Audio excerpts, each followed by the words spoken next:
Hey guys, and welcome back to another episode of Dark Crossroads. This is your host Roxanne Fletcher, and today we're covering another unsolved case, which I know some people hate and some people love. The mystery brings people in, and the mystery also drives people absolutely insane. But this is the unsolved case of the murder of Jon Garner. I find it very intriguing, and I really want to get to the bottom of this case and find out who done it. But let's just go over the case and let's see what you guys think.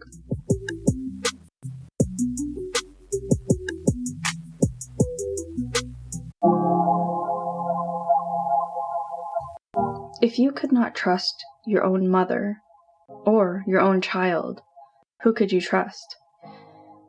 After a woman's husband is murdered in their own bed the night of their anniversary, a series of wild alibis and a bizarre 911 call leaves a mother and a son pointing fingers and questioning whether the other is lying. In a curious case where evidence suddenly materializes and accusations fly, even the police are puzzled. But will you be?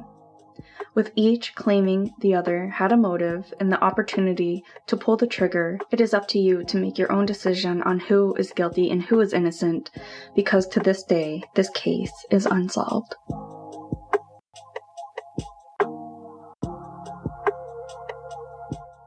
Jon Kevin Garner was born on November 1st, 1975.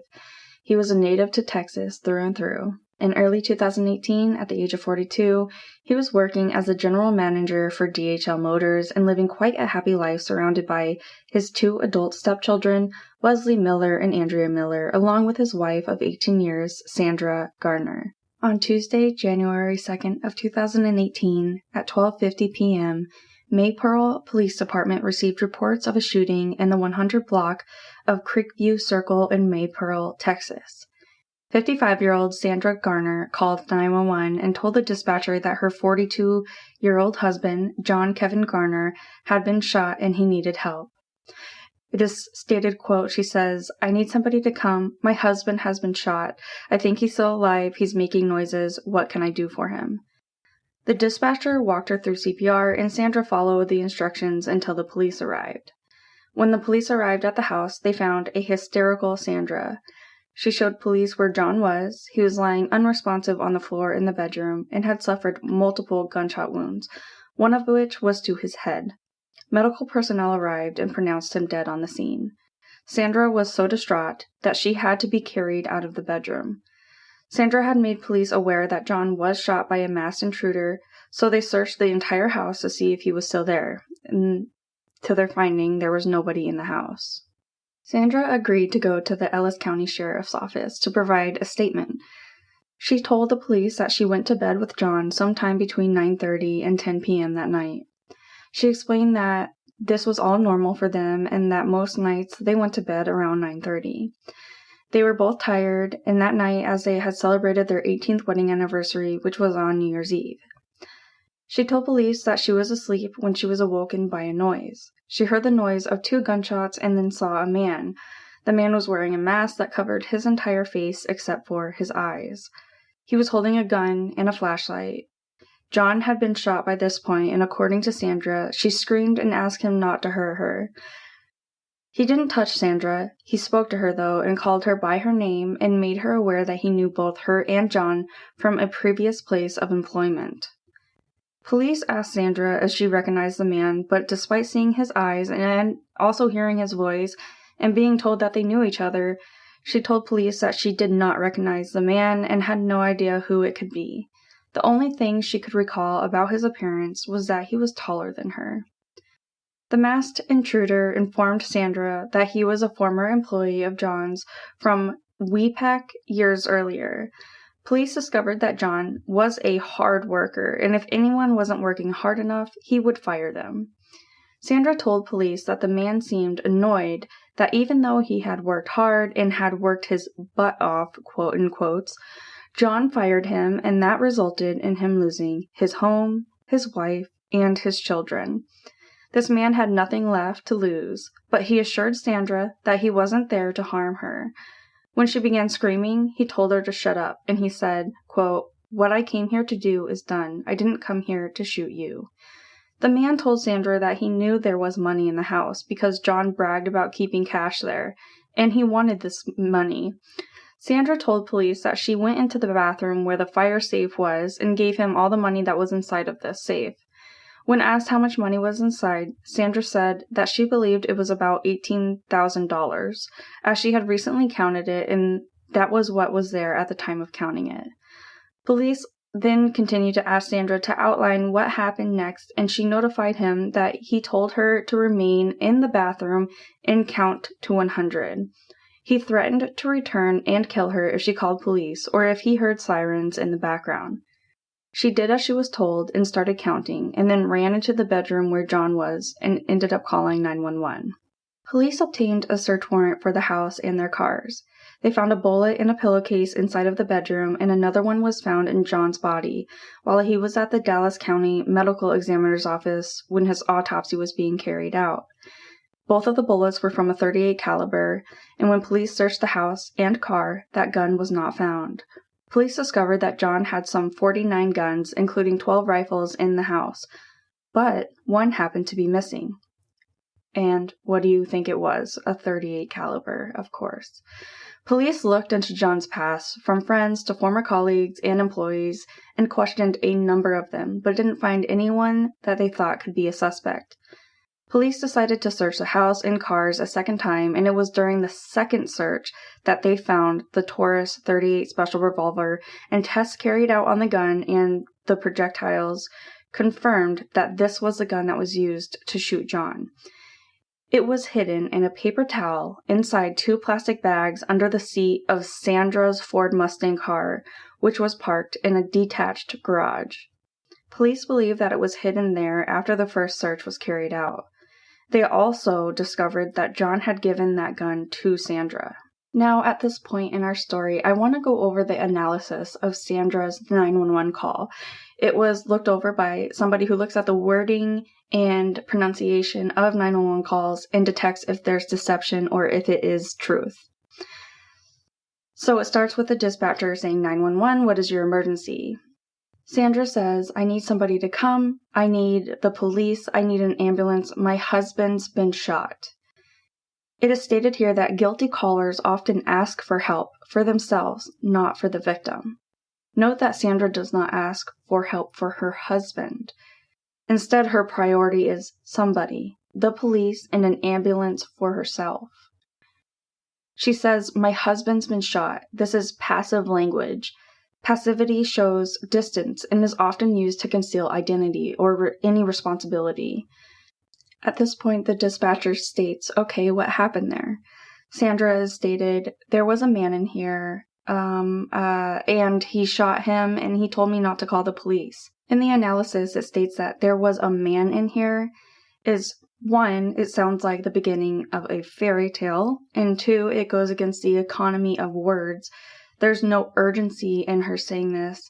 And 3, it helps her slow down the pace. Guilty callers often seek to mitigate their stress by delay.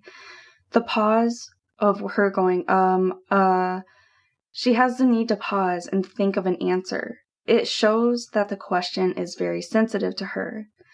The first "and" is an unnecessary word, and it represents a bridge between 2 periods of time. Maybe because somebody is withholding any information. Now the dispatcher says, and do you know where the male subject went? And Sandra states, no, I was in the bathroom and he told me to sit down and count to 100 and not to call the police until I got to 100. He said that if I call you all before I reached 100, he'd come back and he'd kill me.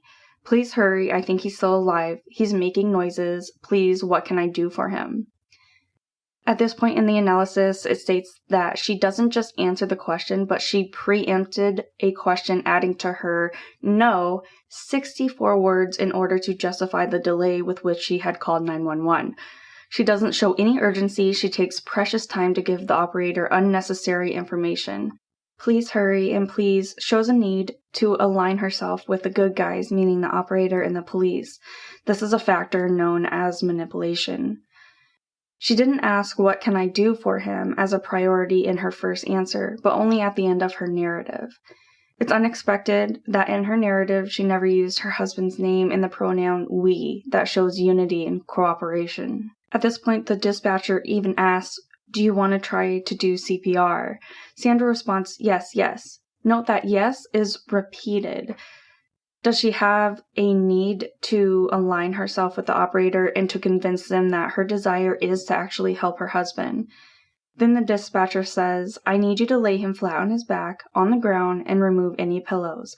Sandra says, "On the ground? You want me to get him off of the bed?" Dispatcher, "Yes, ma'am. If possible, we need to try to do some compressions." Sandra says, okay, he's on the floor. Again, this is another repeated word, saying okay. This is her trying to align herself with the operator again and convince him that her desire is to help her husband. The question at this point, while this whole communication is being analyzed, is why does she find it so important for them to think that she is innocent? The dispatcher at this point states 1, 2, 3, 4, trying to help her keep track of CPR. So Sandra says 1, 2, 3, 4. 1, 2, 3, 4. Should they be here? The dispatcher says they're on their way, ma'am. Now, the whole point of this, reading the 911 call and the analysis, is to conclude that there was deception indicated throughout the 911 call. In conclusion, the examiner put a note at the bottom under deception indicated stating that she has guilty knowledge of what happened to her husband, Jon. Now at this point, back to the story, when they found the gun under her car seat, she was eventually arrested and charged with murder. Her bond was set for $2 million, which she obviously could not pay. Thus, for a year and a half until her case went to court, she remained behind bars. Even though in the state of Texas, a prosecutor doesn't have to prove there was a motive, jurors like to hear about a possible motive as it puts things into place for them, and it creates a story that's easy to follow in their mind. In Sandra's case, the prosecution couldn't find any plausible motive. Sandra was a twice-divorced mother of 2 when she met Jon at a packaging company where they worked in Paris, Texas. She was 13 years older than him, but they got on well, and Jon was more than willing to help raise her 2 children, Wesley and Andrea Miller. They married 2 years after they met in Las Vegas on New Year's Eve. Life was good for many, many years until Sandra was diagnosed with multiple sclerosis in 2014. That made things difficult for them, and Sandra was depressed due to the medication that she was on. Jon was more than willing to take care of her, though, because he loved her and he became the sole breadwinner and her caretaker. In 2016, they moved from Paris to Maypearl to be closer to their families so that they could also get extra care and support if they needed it. Jon's father and his stepmother lived just across the street from them. Jon got a job in Maypearl as a general manager at DHL, and Sandra relied on him for financial support and care. The question that the prosecution had to try to answer was, why would Sandra want Jon, the man who provided for her and looked after her, dead? The prosecution couldn't answer that by the time the trial began, but they believed, regardless of that they had a strong case based on cold, hard facts.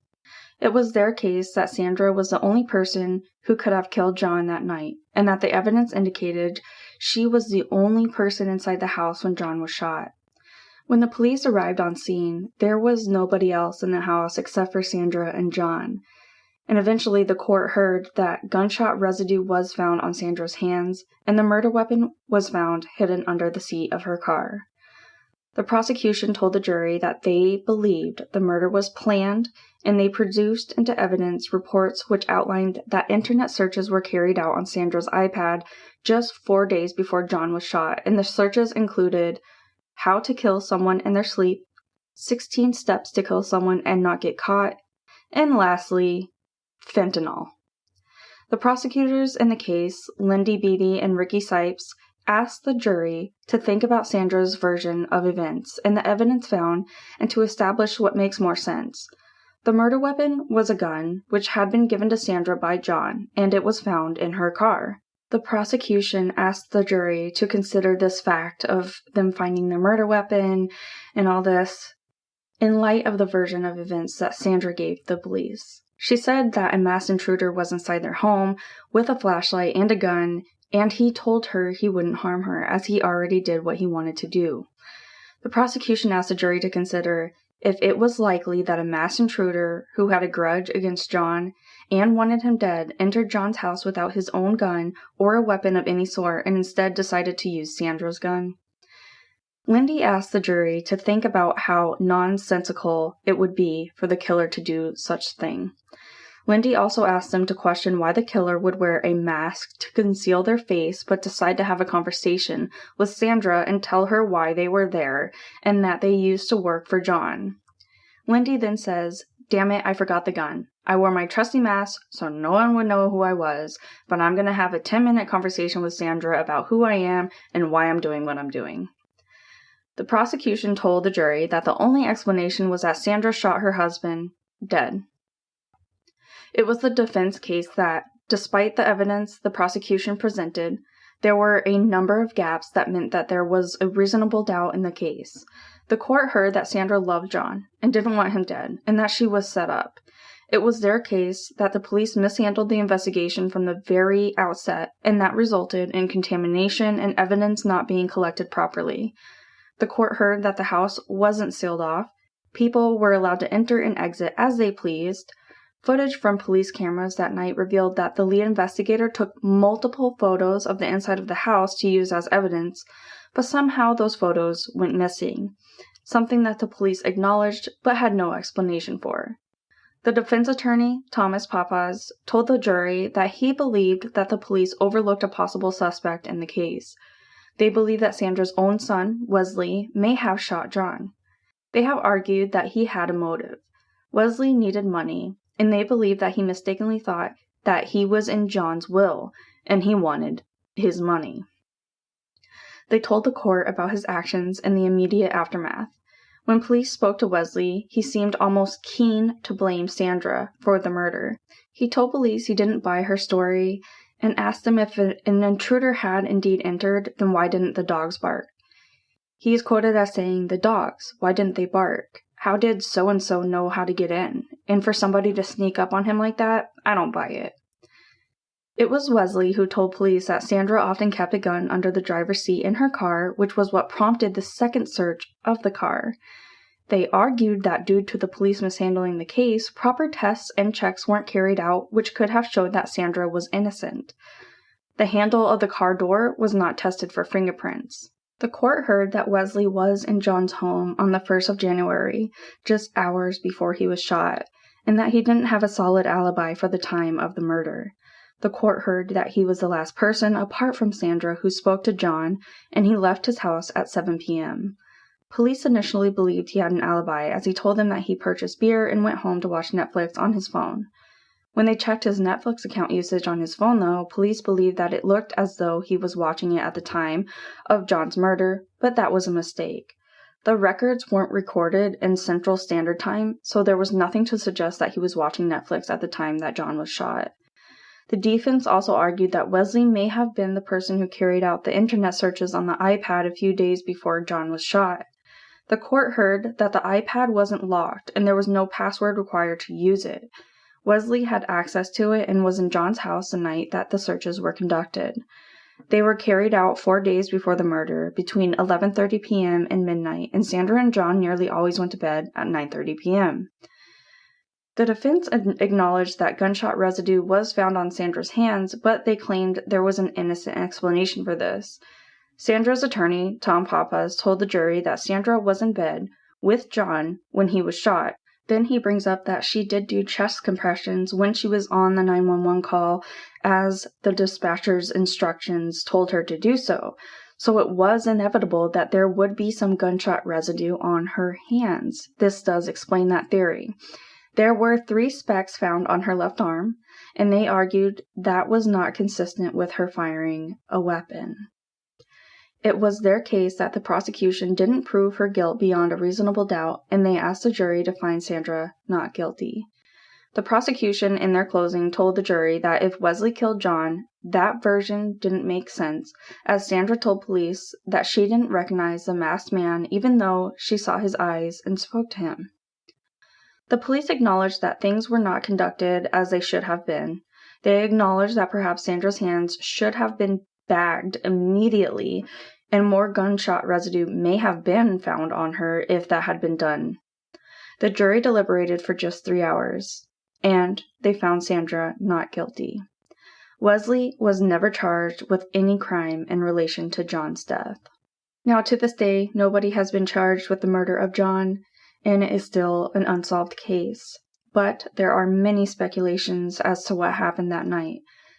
Many believe that Sandra is guilty of this crime, and they just don't know the motive or the whole story of events.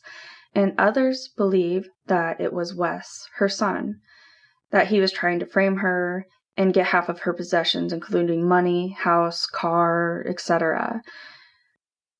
He even knew where the murder weapon was and pointed police towards it to try to frame his mother. This is what people are suggesting. But in all, it is unsolved. Alright, weirdos, thanks for hanging out again today. I just want to thank everybody for all your continued support. And if you want more content or extra episodes or bonus stuff, don't forget to subscribe to my bonus channel. And also don't forget to like, rate, review, do all the things.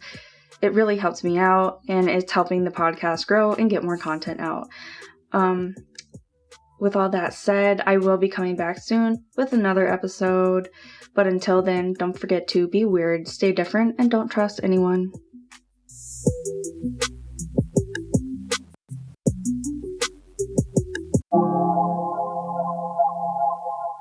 Dark Crossroads Podcast is brought to you by Problem Wildlife. Problem Wildlife serves all of Western Massachusetts and has been humanely protecting your house and your family from unwanted pests for over 20 years. Take back your space with an animal control service that you can trust. They are family-owned, fully licensed, and are knowledgeable and dependable. To find out more about their services, simply visit their website at www.problemwildliferemoval.com. Again, that is www.problemwildliferemoval.com, and their information will be included in our show notes.